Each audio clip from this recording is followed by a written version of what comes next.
Estamos de volta para o Tribuna Livre e, bom, o fato da semana, né? O fato da semana não terminou, mas o fato da semana é essa decisão do STF de que o senador Aécio Neves agora é réu. Eu acho que a gente poderia começar um pouco pelo debate nacional. Lula está preso, Aécio está aí como réu. Tem Joaquim Barbosa, Ciro Gomes, tem um leque de candidatos. Eu acho que é muito oportuno, no primeiro bloco, a gente introduzir aqui o debate nacional, já que nós temos dois deputados estaduais, um que é da esquerda e outro que é da direita. Muito embora o Narciso nem goste desse negócio. Não gosto desse termo, não. Osmir, chuta a bola, Osmir. Não, eu gostaria mais de ouvir qual é a... Claro, você começou com o debate nacional, bem... Eu preferi ficar no terreno aqui local, mas vamos ao debate nacional. Nós temos quantos candidatos aí a presidente da República? Já estamos com 19 nomes. 19 nomes. Hoje lideram, com o afastamento do Lula, o Lula lidera, apesar de preso, apesar de condenado, ele continua liderando as pesquisas, não é isso? É isso. Agora, ele está inelegível. Inelegível em virtude da lei da ficha limpa. Ele foi condenado em segunda instância, então não há como reverter até que ele seja absolvido numa instância superior. O que é que resta? Hoje, a eleição presidencial, conforme pesquisa, esse desenho entre Bolsonaro e Marina liderando ainda com números insignificantes, mas liderando as pesquisas. Qual a avaliação que vocês fazem disso? Vou começar, Gerem. Pode ser. À vontade. Olha, pessoal, a avaliação que eu faço dessa conjuntura como um todo, e eu acho muito perigoso que a gente vê atualmente na TV, né, há toda uma campanha criminalizando a política. E não é por aí. A gente vê a Rede Globo, aquele Brasil que eu quero, sempre fala, né, fala dos políticos, não é por aí. Eu penso que os meios de televisão poderiam dar uma contribuição muito maior, expondo os nomes de quem responde processo, mostrando para a população, incentivando as pessoas a se candidatarem, porque os políticos saem do meio da sociedade. Então tem muita gente boa aqui capaz de dar contribuição, né? E desses nomes que atualmente são pré-candidatos a presidente da República, essa revolta da população, essa criminalização da política está refletida no índice de aprovação do Bolsonaro. Que você acessa aí os meios, as redes sociais, é só Bolsonaro. As pessoas estão revoltadas. Né? Recentemente apareceu um nome novo, que é o Joaquim Barbosa, ex-ministro do Supremo. Sem nenhuma chance. Está sem nenhuma chance. Com 10%. Né? Ninguém sabe. Daqui até lá tem muita água para passar debaixo da ponte. Eu disse até na tribuna da Assembleia que entre Lula e Bolsonaro, eu sou Bolsonaro, não vou votar no Lula. Mas agora já aparece um nome novo. Já tem opção. Agora é importante divulgar isso para a população, não só revoltar as pessoas. Como é que está o PP na conjuntura nacional? Tem aliança, já tem... Como é que está a construção de aliança para a presidência da República? Na conjuntura nacional, o PP ele é da base do governo Temer. Né? Vota com o governo. Eu acredito que nacionalmente vai seguir um candidato da direita, se não o Alckmin ou o próprio... Não acredito que vá com o Temer, porque ninguém quer estar próximo do Temer. Isso aí, o Temer tira votos. Meirelles. O nome do Meirelles também, mas eu creio que não decola também. Alckmin, Bolsonaro, Joaquim Barbosa... O Alckmin agora com esse problema na justiça também. Mas o Meirelles se afastou na impossibilidade do Temer ser o candidato pelo MDB, ele seria o candidato pelo MDB. Inclusive afastou-se da Secretaria da Fazenda, ou do Ministério da Fazenda. Ministro da Fazenda. Né? Então ele é candidatíssimo. Ele tensiona, tem a intenção de ser candidato, ser indicado como um candidato, mas eu creio que é um nome também que não decola. Porque isso já funcionou lá atrás, mas hoje, com as redes sociais, não funciona mais. Antigamente era só Globo e SBT, botando na cabeça das pessoas, agora não. Acontece algo lá nos Estados Unidos, imediatamente chega aqui no WhatsApp, no Facebook. Então, o mundo é outro. Você acha que, Gedilson, que os extremos têm possibilidade de eleição? Por exemplo, eu considero o Bolsonaro uma extrema-direita. Não há como se desvincular disso. Com certeza. O candidato extrema-direita no país é ele, né? Eu, pessoalmente, sou contra qualquer extremismo, quer de direita, quer de esquerda. E seria muito ruim para o país se a definição ficasse entre um candidato de extrema esquerda e um candidato de extrema direita. Isso seria o fim. Né? Porque os extremistas nem sempre levam em consideração a democracia. Eles não têm limites, né? Isso é um quadro preocupante. Quem seria o candidato de esquerda, de extrema esquerda, Osmir?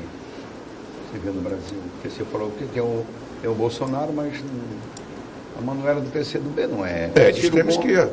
Não é. Eu considero. Mas agora ela não tem a chance. Fala o PCdoB. Fala o PCdoB aí. Então, assim, a nível nacional, nós temos um dos cenários mais inconsistentes dos últimos tempos, desde que eu me lembro dos processos eleitorais dos quais eu já participei.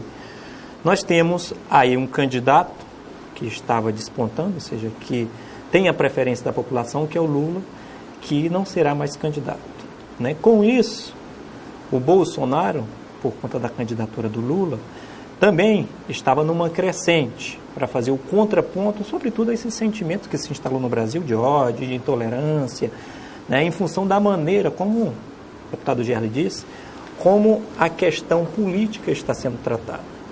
E o que tem sido evocado mais para despertar esse ódio das pessoas nos agentes políticos é a questão da corrupção, né, que a gente sabe que no nosso país, diversos setores do nosso país, né, passam e dentro deles tem corrupção. Agora, o que tem acontecido no Brasil?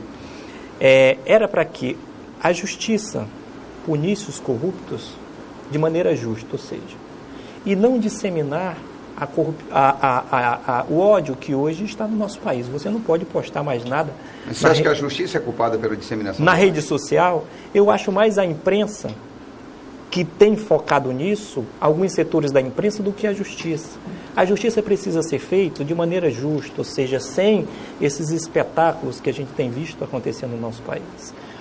Quem é culpado vai lá e é punido, e vai pagar a sua pena. Mas hoje não, você primeiro escracha a pessoa publicamente, e depois, talvez, ou não, ela vai ser presa.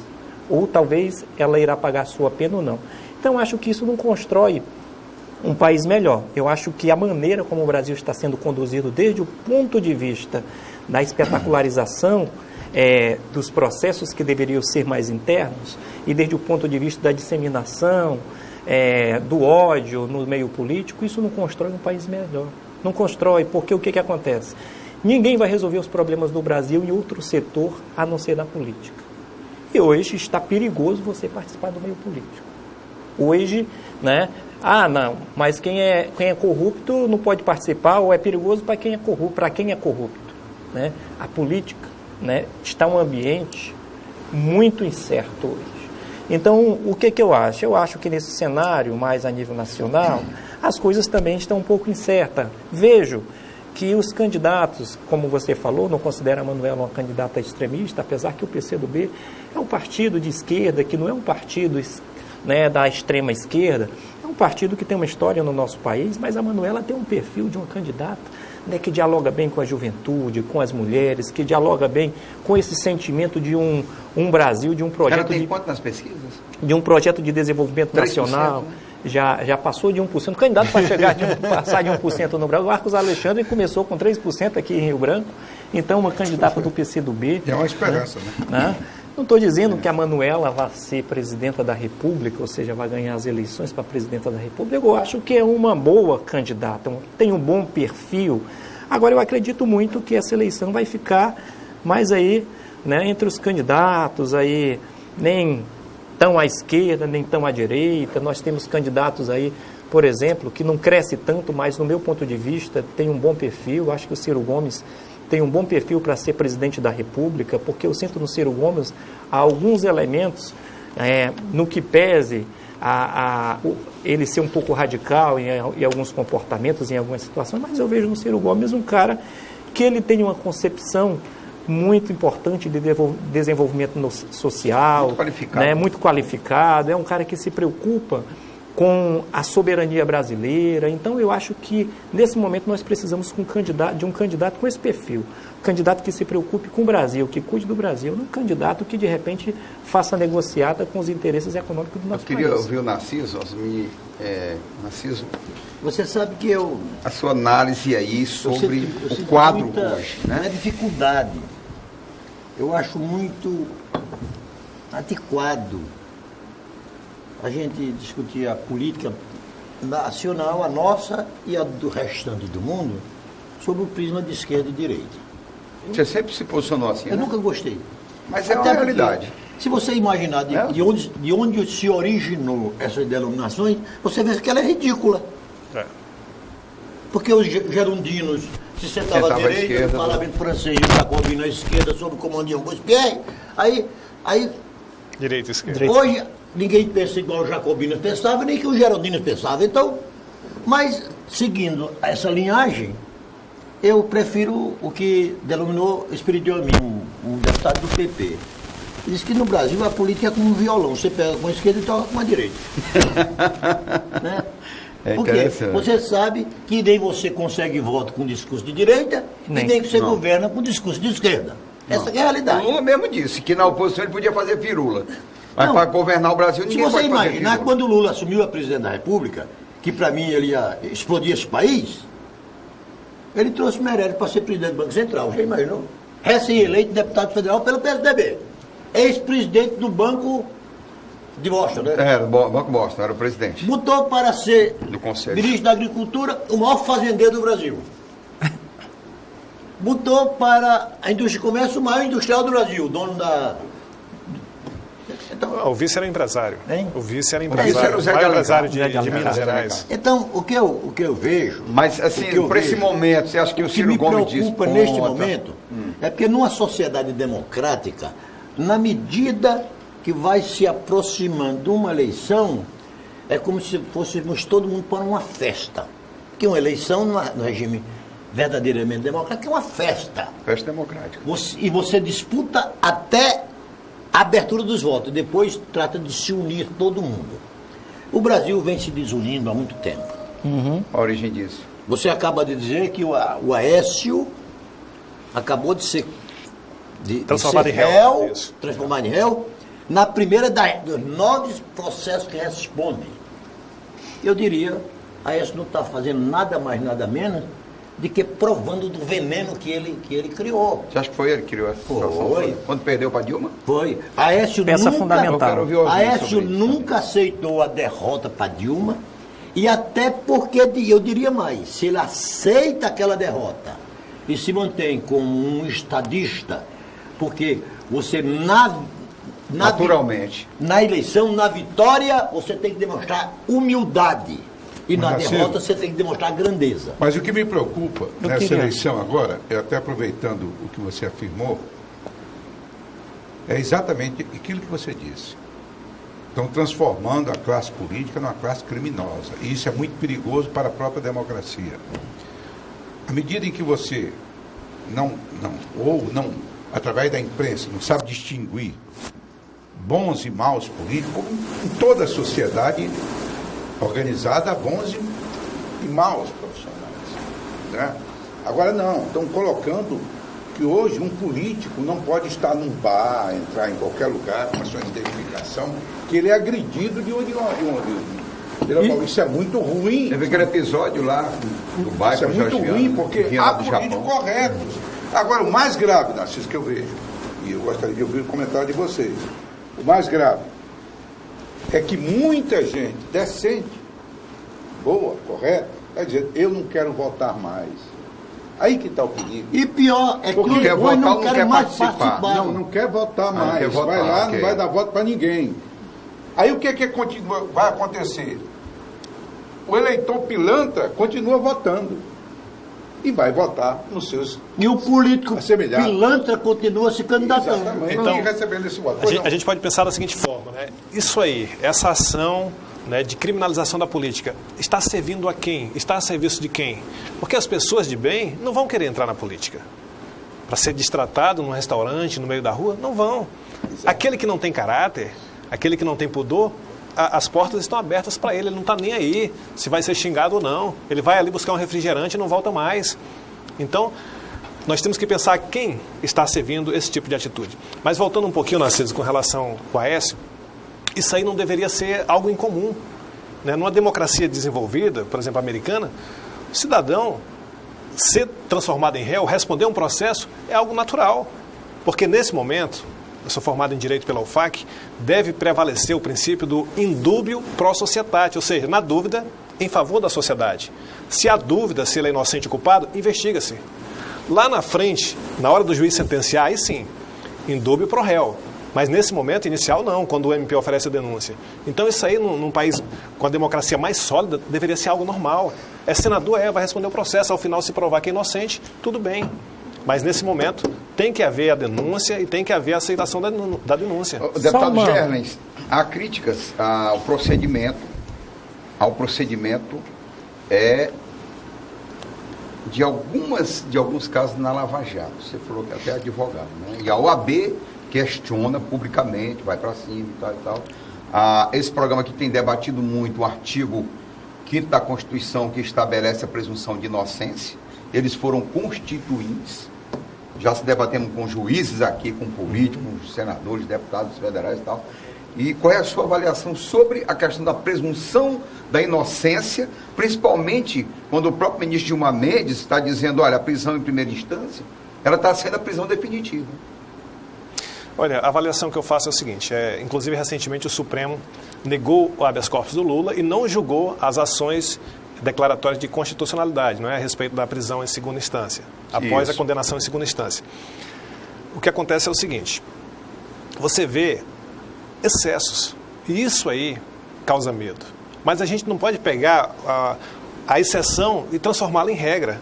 Por exemplo, a prisão do Cabral, algemado pés e mãos. O advogado dele disse que só faltou o capuz e a corda, né, na época que enforcava as pessoas. Ali foi um excesso.